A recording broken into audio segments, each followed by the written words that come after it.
Salut, je m'appelle Camille. Aujourd'hui, je vais vous raconter une histoire qui a changé ma vie à jamais. Une histoire qui a commencé par une simple randonnée dans la forêt, mais qui m'a emmené beaucoup plus loin que ce que j'aurais jamais pu imaginer. Vous savez, tout a commencé avec une envie, un besoin d'échapper à la pression de mon quotidien. Mais je n'avais aucune idée que ce jour-là, j'allais perdre plus qu'une simple partie de moi-même. Mais bien avant de commencer, merci de t'abonner à la chaîne et de lâcher un pouce bleu pour la vidéo. Je n'avais que 17 ans au moment où cela est arrivé. La pression de l'école, de mes amis, de ma famille, ça devenait insupportable. Il y avait trop de choses qui pesaient sur moi, trop de règles, de jugements. J'avais besoin de m'évader. Alors, un matin de printemps, j'ai pris mon sac à dos et je suis partie seule dans la forêt près de chez moi. Un endroit que j'avais toujours trouvé un peu mystérieux, mais attirant. Je m'étais dit que cette journée serait une occasion de réfléchir, de respirer, de me sentir libre, même pour quelques heures. Mais, tout ça a changé dès que je l'ai vu. Il était là, assis sur une souche d'arbre, comme s'il attendait quelqu'un. Je ne sais pas pourquoi, mais en le voyant, quelque chose en moi a été attiré instantanément. Il avait l'air un peu plus vieux que moi, peut-être dans la trentaine, avec un regard intense, presque hypnotique. Il m'a souri, et ça a brisé le silence de la forêt. J'ai répondu timidement, et il a commencé à me parler, d'abord de la forêt, de ses arbres, des sentiers cachés que seuls les vrais connaisseurs pouvaient voir. Je ne sais pas pourquoi, mais en quelques minutes, je me suis sentie étrangement à l'aise avec lui. Comme si j'avais trouvé quelqu'un qui comprenait enfin ce que je ressentais, cette sensation de ne jamais être à ma place. Il m'a raconté qu'il venait souvent ici pour fuir le monde, qu'il était un peu comme un ermite. Et moi, j'ai commencé à me dévoiler, à parler de ma vie, de tout ce qui me pesait. On a marché un peu ensemble, et au fil de la conversation, il a évoqué des sujets plus personnels. À un moment donné, il m'a dit, « Tu sais, la vraie liberté, ce n'est pas de fuir, mais de se libérer des contraintes internes. » Et je n'ai pas vraiment réfléchi à ce que ça voulait dire, mais j'ai eu cette impression étrange qu'il savait exactement ce qu'il me disait, comme si tout ça était prédestiné.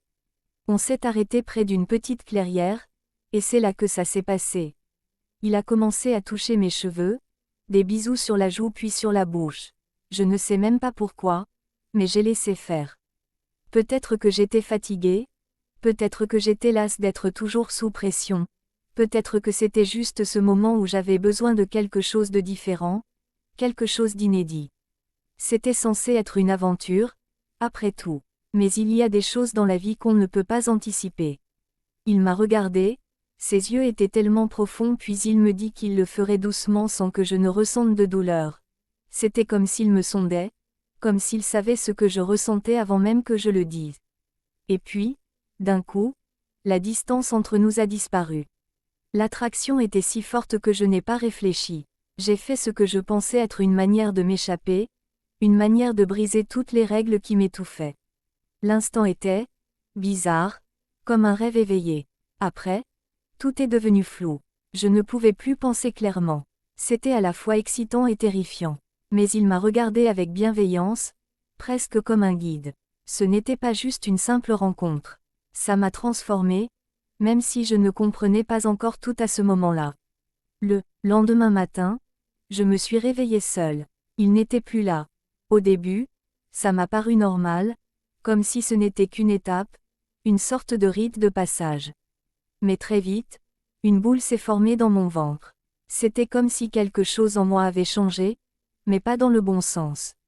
Il ne m'avait pas forcé, et pourtant, je n'avais pas l'impression que c'était entièrement de ma volonté. C'était une sensation perte. Je suis rentrée chez moi, mais tout semblait différent. J'ai regardé mes parents, mes amis, et je me suis sentie comme un alien. Personne ne savait, personne ne comprendrait. Et c'est là que ça a commencé, la culpabilité. Le sentiment que j'avais fait quelque chose de mal, même si je n'étais pas sûre ça exactement. Je me suis renfermée, je me suis éloignée de mes amis. Chaque fois que je croisais quelqu'un, je pensais à ce qui s'était passé dans la forêt. je me suis rendu compte que je n'étais plus la même Camille. Et même si j'essayais de me convaincre que c'était juste une expérience, un moment d'évasion, il y avait cette certitude qui s'installait peu à peu, quelque chose de fondamental avait changé en moi. Les semaines ont passé, et je n'ai plus jamais revu l'homme de la forêt. Je n'ai jamais cherché à le retrouver. Mais il est resté là, dans un coin de ma tête. Parfois, je repensais à lui, à ce qu'il m'avait dit, à cette liberté qu'il semblait incarner. Et peu à peu, j'ai compris quelque chose, ce n'était pas lui qui m'avait changé, c'était moi.